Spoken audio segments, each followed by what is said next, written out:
নিজেদের পরিকল্পনাকে বাস্তবায়ন করতে আবারও সংবাদ সম্মেলনের ডাক দিয়েছে হেফাজতের শীর্ষ আলেমগণ।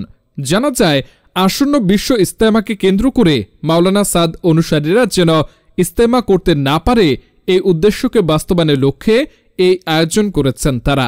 এছাড়াও মাওলানা সাদ অনুসারীরা যাতে করে এদেশে আর কোনো কার্যক্রম পরিচালনা করতে না পারে, এর জন্য একের পর এক নানা ষড়যন্ত্রের জাল বুনেই চলেছেন হেফাজত। 2018 সাল থেকে শুরু হওয়া এই ষড়যন্ত্র প্রথমত মাওলানা সাদের কিছু ভুল ধরে বিভিন্ন ওয়াজ মাহফিল ও সভা সমাবেশ শুরু হয় মিথ্যাচারের গল্প কাহিনী নিয়ে। মাওলানা সাদের অনুসারীরা সকল মিথ্যাচারের জবাব দিতে থাকলে তারা বুঝতে পারে এই ঔষধে আর কাজ হবে না, তাই অ্যান্টিবায়োটিক ওষুধ হিসেবে কাফের ফতোয়া দেওয়া ছাড়া তাদের উপায় ছিল না। অথচ দুই পক্ষকে হক বলছে দারুল উলুম দেওবন্দ মাদ্রাসা। শুধু তাই নয়, ভারতের ওলামা হিন্দের সভাপতি সাইয়েদিনা আরশাদ মাদানী, মাওলানা কালিম সিদ্দিকী ও পাকিস্তানের মুফতি তাকি উসমানী, মাওলানা তারিক জামিল সহ বিশ্ববিখ্যাত অনেক আলেমগণই বলছেন মাওলানা সাদ সাহেব হকের ওপর আছেন। এ খবর শুনে তেলে বেগুনে মাথা ছাড়া হয়ে উঠেছে হেফাজতের আলেমরা। অবশেষে উপায় না পেয়ে নিজ দেশে সাদ সাহেবকে ভালোভাবে না চিনা এমন প্রতিষ্ঠান চট্টগ্রাম হাটহাজারী ও রহমানিয়া মাদ্রাসা থেকে তার বিরুদ্ধে ফতোয়া জারি করেন। স্বৈরাচারী শাসকের বিদায়ের পর অন্তর্বর্তীকালীন সরকারের কান ভারী করতে রাত দিন নিরলস প্রচেষ্টা চালিয়ে যাচ্ছে এই হেফাজত আলেমরা।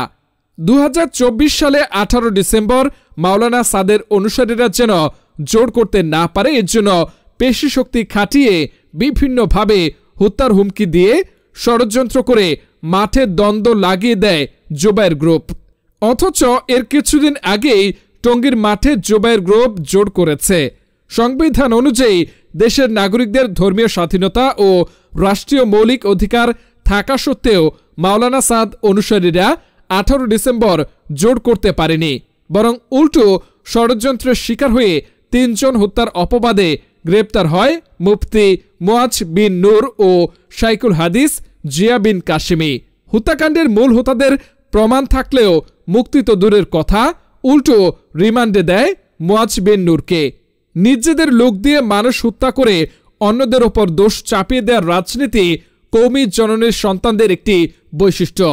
একই সাথে দেশের বিভিন্ন জেলায় জেলায় সিরিজ হামলা চালিয়ে 501 জনকে আহত করা হয়।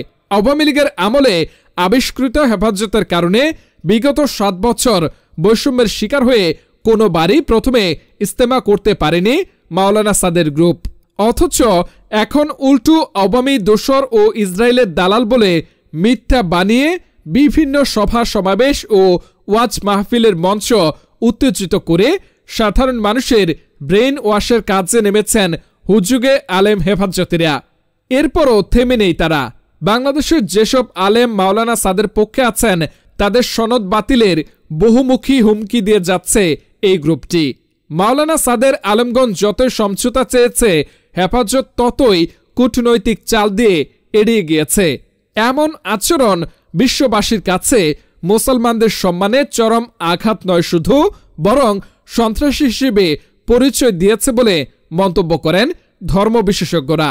এই সংকট নিরসনের একমাত্র রাস্তা তৃতীয় পক্ষ হেফাজতকে সরিয়ে জোবায়ের গ্রুপ ও মাওলানা সাদ গ্রুপকে নিয়ে একসাথে বসলেই সমাধান নিশ্চিত বলে দাবি করছে তাবলিগের প্রবীণ সাথীরা।